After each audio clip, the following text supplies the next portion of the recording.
brought her case to the attention of the entire world. That an effort, of course, to save her life.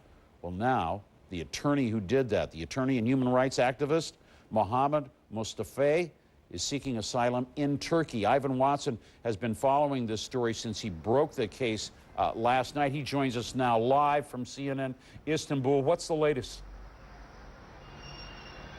Well, Jim, right now we know that the lawyer in question, محمد Mustafایی, he is in a detention center here in Turkey. Turkish Foreign Ministry officials tell us that it is likely that he will receive amnesty and be able to move on within a matter of days to some Western country, probably in Europe. We have spoken with the lawyer, Mr. Mustafایی, who is a prominent human rights lawyer in Iran.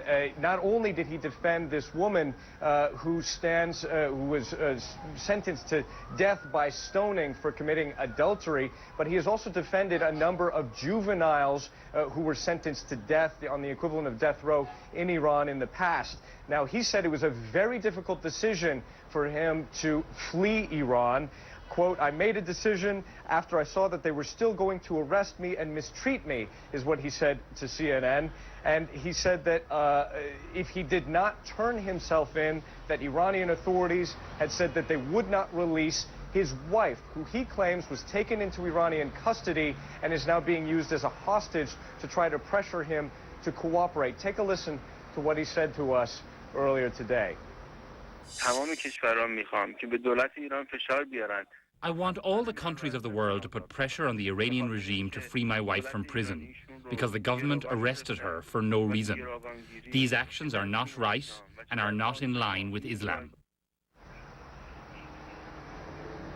And as for the woman in question who is facing possible execution by stoning, right now we're waiting to hear what verdict will ultimately be passed, Jim, by judicial authorities inside Iran. We've gotten word from a human rights organization that her son was granted permission to meet with her earlier today.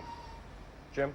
All right, Ivan Watson covering this story, continuing to monitor the case of this human rights activist and attorney who's trying to find shelter in neighboring Turkey after fleeing Iran. Thank you, Ivan.